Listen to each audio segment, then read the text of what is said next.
All right, at this time, though, we are joined by a special guest. He's been on the program a few times before. He covers the University of Virginia and does so outstanding work for them at CavsCorner.com. It's the UVA site on the Rivals Network powered by Yahoo Sports. You can follow him on Twitter, too.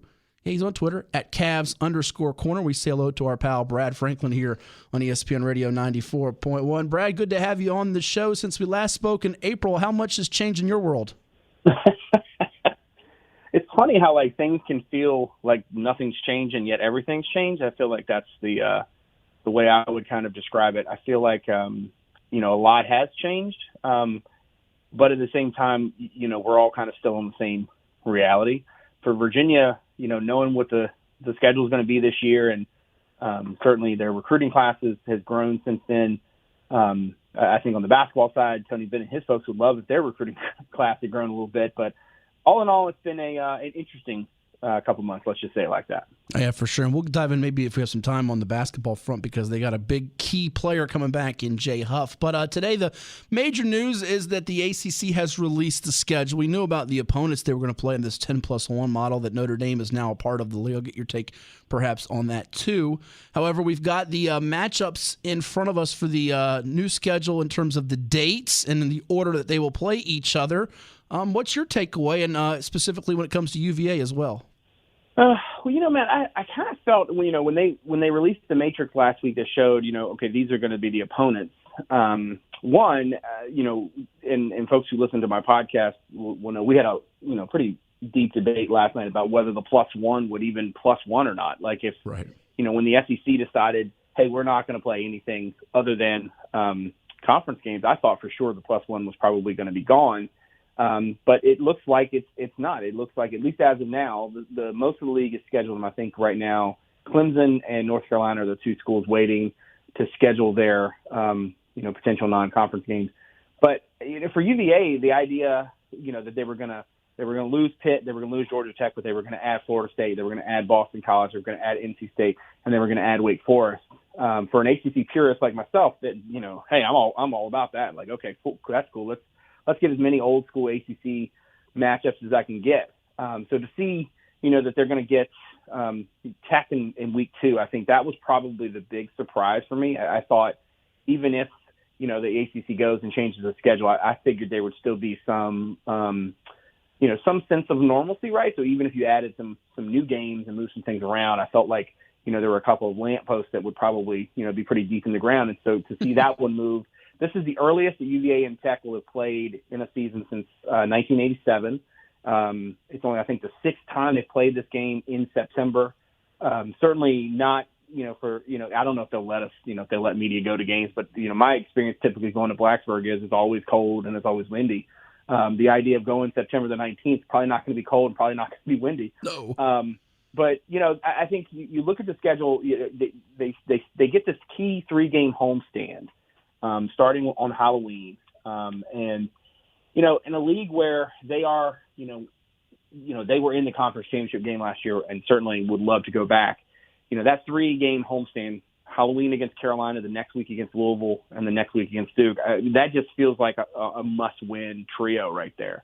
So I feel like there's not a whole lot about the schedule that jumps out to me in terms of negative, other than that Virginia opens, has 4 of its first 5 league games are on the road. But if you can get through that, you can get through that briar patch, those 3, you get 4 of their last 5 at home. And so there is a potential there. I think if you're a UVA, if you're a coach or player, you look at the schedule and say, it's challenging, but this is something we can do. And I think that's the way a lot of folks probably around the program see it. Well, we talked yesterday about with the schedule for the Big Ten, no Ohio State, Michigan at the end. They moved it up a few weeks. We did wonder aloud, did the Commonwealth Cup matchup with the Cavs and the Hokies, would it be moved up? I didn't expect at all September 19th, sort of like you're touching on here. But we know with the non-conference portion that they originally had with Georgia, not going to happen. Connecticut, they're not going to have a season. And Old Dominion, we are the home of ODU football here on ESPN Radio 94.1. Did you expect VMI to be the non-conference choice, or did you think it might be ODU or somebody else? What was your kind of feeling going in? Well, it's funny. I thought all along VMI was a likely choice. Okay. And it's funny because I talked to a couple of friends of mine, guys on my podcast especially, and they were like, when UConn news came out, they were all, wow, that's really surprising because I thought that would be UVA's +1. I was thinking, well, I've thought it would be VMI the whole time. I mean, if you're UVA from the standpoint of, one, that's somebody in your state. Two, it's a different sort of college experience, right? So you would imagine that it might be easier for a school like VMI to get its student athletes on board with a handful of new sort of rules and regulations that otherwise wouldn't be implemented, right? So they already have a culture where there's a fair amount of regiment, right? Good point. When you're that regimented and you add a couple things on, is it any different? I mean, that's a good question. I kind of just felt like given the proximity and that piece of it, it made a lot of sense for UVA to take VMI as the +1. Now, that being said, just because it's scheduled doesn't mean it's going to be played. Right. And as of right now, I mean, I think we all are hoping that we get as much football as we can. But yeah, I was not surprised at all to see VMI. I really thought that they were the ones that made the most sense. And going forward, I think that I would love to see the league allow for more conference games. If they're, the unintended consequence of quarantine, right, is a lot of jobs that figured out folks can work from home and do it pretty well. Maybe one of the unintended, potential benefits of this thing is that, the league realizes like, oh, it's not a bad thing for us to have more, team versus team situations. And so if there aren't that many non-conference games going forward, I won't hate it. But I also understand the need for it and why, those things will have to stick around in some fashion going forward. Well, and to that point, Brad, and when we just saw for basketball this past year, they expanded the conference number of games, and that seemed to work well. Granted, we didn't have an NCAA tournament or a finish the ACC tournament, but I think the fans enjoyed that with the league having more conference matchups, knowing that the ACC is arguably the best basketball league in the country. Yeah, I would agree with that. I think, for me, for example, if I'm going to cover UVA, going to play a football game, right? So earlier, the previous schedule was supposed to be UVA opens the season, in Georgia against Georgia, which would have been great, and then they would have gotten VMI. But then they had UConn, and then later in the year they played Old Dominion. Now that's one of the more compelling non-conference schedules outside of UConn, right? Because you've got two in-state schools. If you're going to play a non-conference team, that makes sense. But how much happier am I to see Virginia playing? If they're playing NC State, for example, right? Like this is the first time I believe, I forget how long it is that Virginia is going to play. I think it's only the fourth time ever that Virginia is going to get Carolina, Duke, and NC State, all three triangle teams at home in the same year. Like on some level, I understand conference expansion had to happen. I understand that a lot of it is driven by eyeballs when it comes to TV contracts and stuff. But now that the leagues are what they are, there's really no downside to putting more of that inventory up there other than, does anybody would a normal fan rather see Virginia play NC State or Virginia play UConn? Probably would rather see Virginia play NC State. But certainly I think ACC people would love to see Virginia NC State versus Virginia UConn. And that's kind of the place I've come down to it is the more conference games the ACC can play, the better. We're talking with Brad Franklin of CavsCorner.com. It's Virginia.Rivals.com. The UVA set on the Rivals Network. It's ESPN Radio 94.1 and the 757 at 6. You can follow Brad on Twitter, too, at Cavs_corner. And part of our question of the day is which team got the best break with this schedule, the worst break. I think the toughest break, Brad, is Florida State because a lot of the teams they play, such as you look at, they have Clemson. Before they play Florida State, they got a bye week. You look at Notre Dame. Before they play Florida State, there's a bye week. I think there's two or three others. Florida State kind of got the tough road here, even though everybody plays everybody in the league. I get that with the 10 games, but tough road for the Noles and a new coach. Yeah, it is kind of unfortunate, right? Clemson gets the bye, Virginia gets the bye. At least they're getting both of those games at home. But yeah, if you look around the league, I felt bad for Pitt, because Pitt's schedule is really rough. Yeah, they got 7 games till a bye, right? Yeah, that's right. They don't get their open date until Halloween, right? And in the middle of that, they've got 2 games on the road. They got to go to Boston College and to Miami, right? Then they get Notre Dame. They get open week. Then they go to Florida State, to Georgia Tech before they come back home for senior night on November the 21st against Virginia Tech. Then they go to Clemson, and then they have an open week to close the season. So, I guess if they're in the ACC championship game, they've got a week to prepare. But they're the only team with an off week that last week. You look at the number of miles that Pitt's going to have to travel, that's just a lot. And it's unfortunate because that's a really good team, with a lot of good pieces, especially on the defensive side of the ball. I mean, I think Pitt's probably going to have one of the top, 10-ish, if probably better than that, defenses in the country.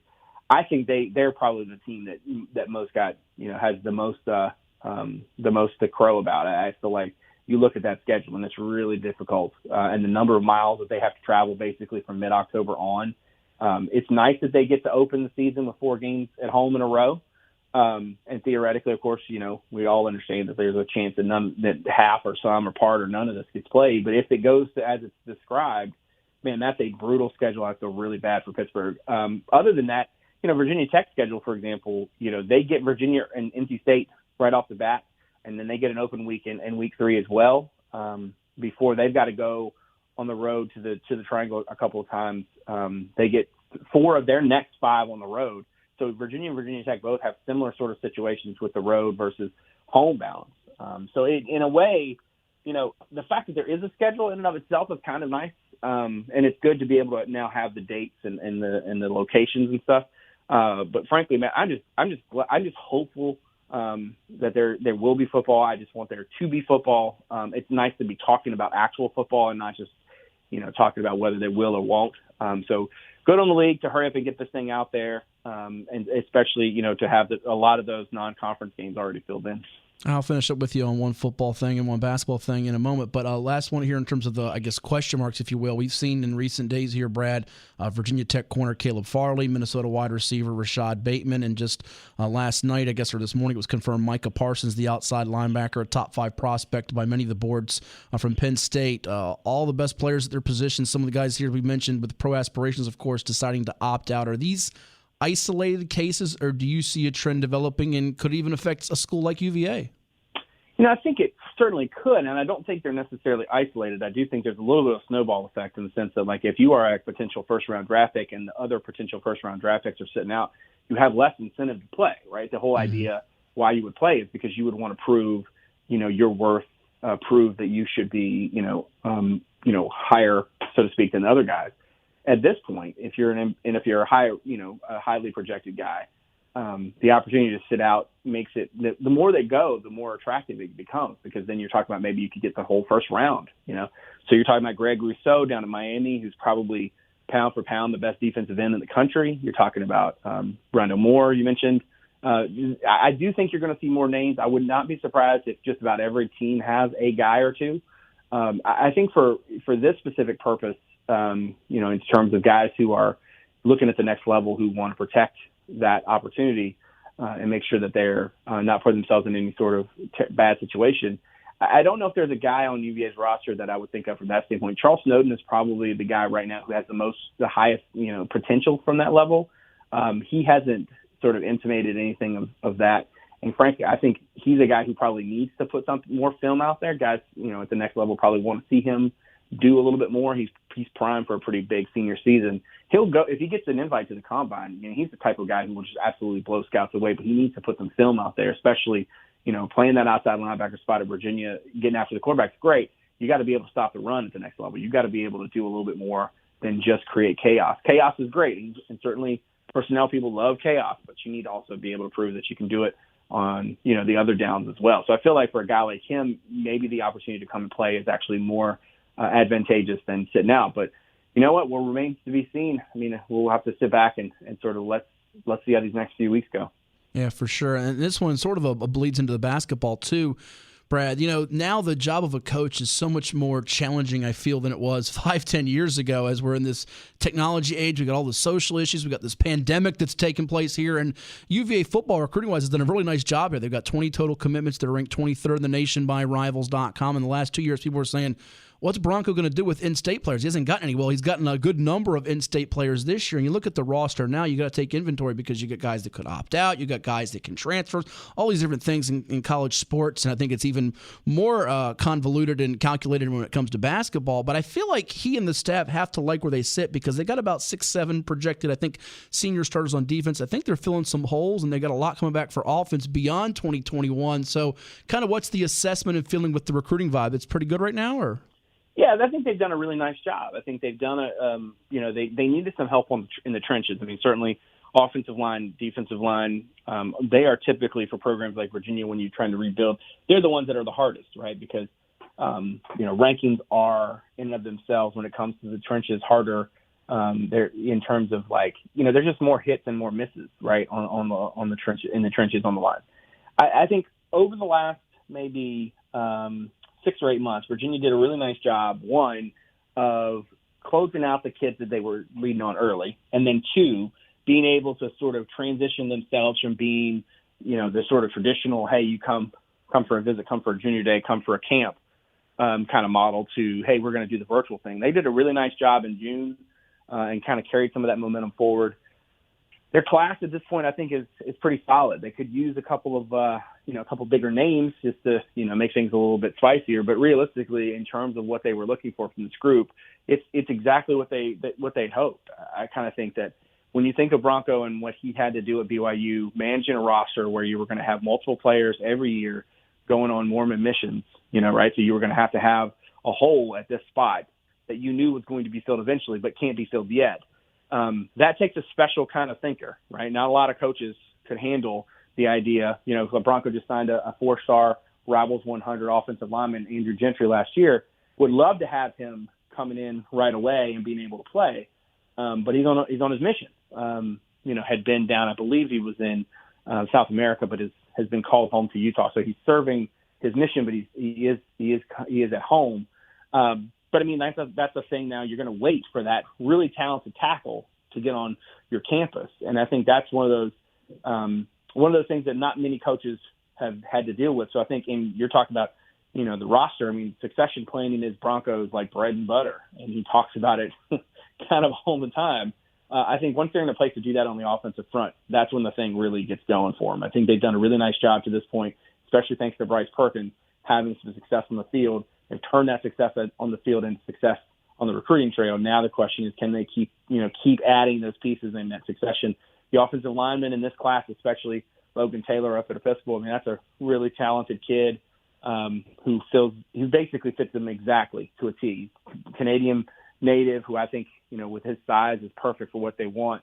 So, I mean, between he and Gentry, they've got their tackles of the future. They've filled in some nice holes. I think how they close, whether they're able to play a season, when signing day is. That's one of those things we can't take for granted, right? It's like we think it's going to be in February, but who knows? I think all of that kind of comes together, and Bronco and his folks, because they are so good at the whole, design and planning aspect of it, I think they're in a really good spot. And I'll get you on this one when it comes to basketball. They are the reigning national champions still because we didn't have a tournament. Tony Bennett's Cavaliers, we know they're in play here for a couple of big names from our state. Efton Reed, who's going to IMG Academy, the center who started and just absolutely dominated our Virginia Preps Classic in front of assistant Jason Williford. Then Trevor Keels, the 5-star guard who's got Duke and UNC and Villanova and others in the picture too. But, I mean, Tony Bennett's got to like where he sits, whether he gets either guy or both. He'd love to have one or if not both of those two guys. He's got a nice roster, I think, set up for the next couple of years to be right there quietly, if you want to call it quietly, we're talking about UNC and Kentucky and Duke and these schools to be in contention for a title again. Yeah, it's funny. If the season is played, Virginia's got a top 5 team. I don't think there's any way around that. I mean, Huff's decision you mentioned earlier really does, it really does make them a bona fide national championship contender again. You think about the offensive issues they had last season. They added Jabri Abdur-Rahim, who is one of the best bucket getters I've covered at that level. So the idea you could just make you drop him in, he can get his shot anytime he wants it, wherever he is on the floor. He doesn't need a whole lot of help. He can just kind of go do it. Virginia hasn't had a guy like that since Malcolm Brogdon. And even then, Brogdon was somewhat limited in terms of being able to, at that point in his career, to being able to really go get his. But then they also added Reese Beekman and Carson McCorkle, two really, good guard pieces. McCorkle, a shooter in that Kyle Guy mode. Reese Beekman, like a kind of a maybe not quite as tall version of Ty Jerome, but a quicker, more a quick twitch kind of movement guy, a little bit more athletic. But if you look at the roster as it is, and you think about 21, I mean, they don't have any glaring holes. They could really use a mobile big man because they've got Caden Shedrick, they've got Francisco Cafaro, but they don't have anybody else after Huff right now who makes the most sense. Other than maybe playing some small ball guys and playing them up. So they could use that, and they've been looking for kind of a Brogdon-type guard, and Keels would fit that to a T. Both Reed and Keels' recruitments are just weird, and part of that is the pandemic, no travel ball has really put the screws to a lot of the typical sort of ebbs and flows that we're used to. And right now, so what you have is you've just got, it's currently 6:24 in the evening. I mean, what you hear right now could be different in 10 minutes. That's just been the way it has been going for, a lot of the top-rated kids in this class. And I think for Tony and his staff, it's great that they have a really good roster, young guys. They had a really nice 20 class.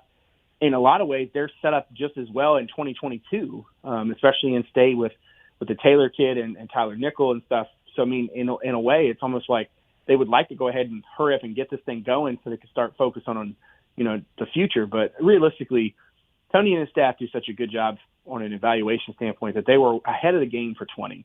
But this pandemic and taking away travel ball is going to impact them probably more than most because they are so good at getting on top of guys early, finding those young kids, creating those relationships.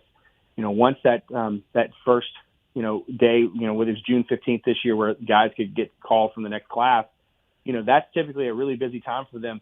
It's going to be really hard, I think, for the 2022, 2023 kids because coaches just haven't seen them. And so right now Virginia doesn't have really any offers in 2021 because they haven't been able to see kids and they don't have a lot of young guys with offers either. So that's the part that is really a question mark and certainly something Tony and his guys have to figure out how to adapt a little bit, at least for right now. I'm kind of getting through the sort of unknown of the summer that was lost and trying to figure out how to make up that time with young kids in those other classes.